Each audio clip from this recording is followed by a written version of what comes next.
Hey everybody, this is Joe. I'm here in Houston. I'm in Zone 9B, and I am going to give you a little look at my front yard garden in the very beginning of July. Here's the crazy thing. Look at this. This is frog fruit, and it is this incredible ground cover. Once you get started, it won't stop. I pull a lot of it up, but I love how wonderful it is. Excuse my little piles. I've been trimming, and then it was like, oh, it's getting late. I better make my video quick. And so I've left look away from the mess. Look at this wonderful aquatic milkweed. Isn't that wonderful? It's really looking pretty. And I've got lots of new babies over here. And look at this rose. I can't remember the name of this rose. And then Gomphrena, this all self-seeded from last year. And I love it. And honestly, this is tons of different plants. But last year I had 2 plants and they were this big all by themselves. So you don't actually really need a lot of those. And it's so easy to grow from seed. Here's Greg's mist flower and some little reseeded volunteer zinnias from last year. And I've done a little bit of a Chelsea chop. Let me show you the beautiful crinum lily over here. Look at that. So pretty. And I've clipped back. These are Texas rock roses that are they're closed up for the day. But I have done a fairly big chop on them.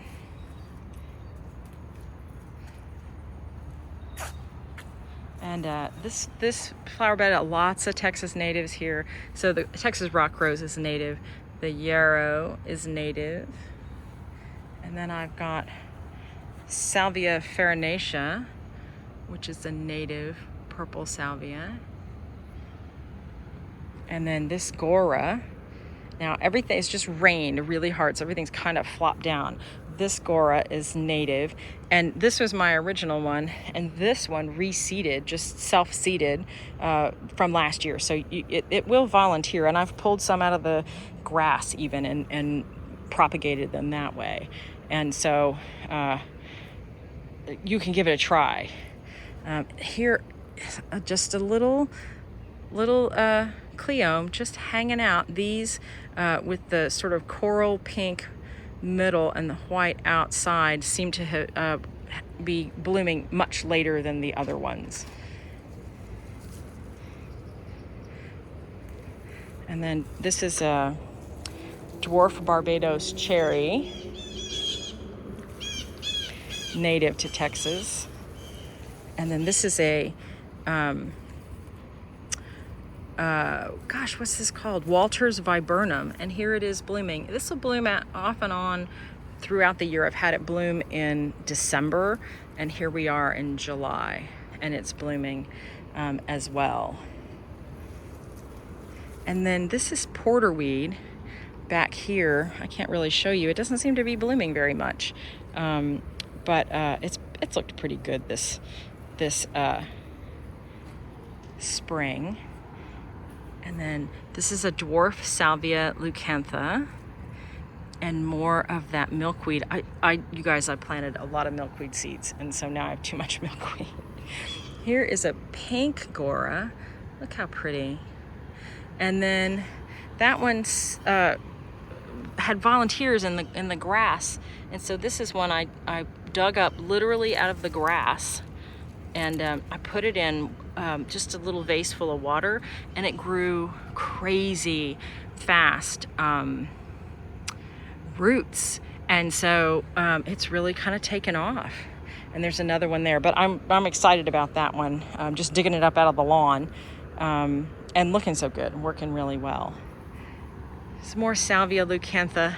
There's more. That is a native Texas oak leaf hydrangea that I pruned when I shouldn't have, and so I just have a couple of little flowers, but all of this big part did not bloom at all this year, so my bad.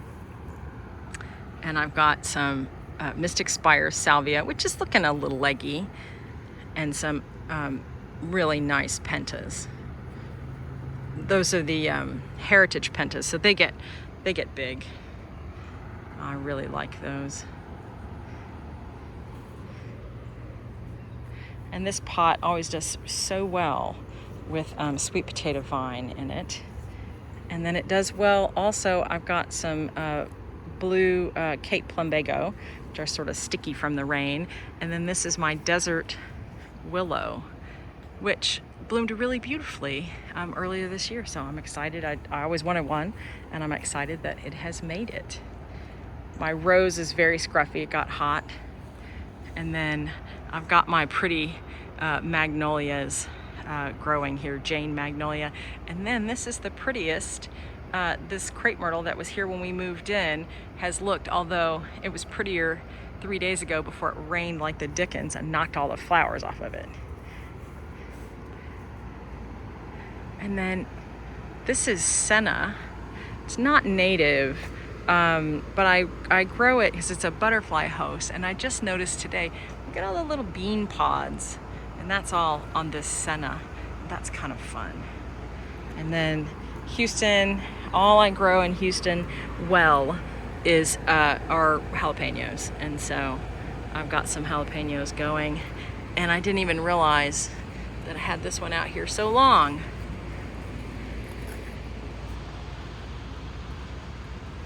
And little buds already waiting on my Jane magnolia. They'll sit there and wait all year to bloom in early spring. I think they bloom in February even here.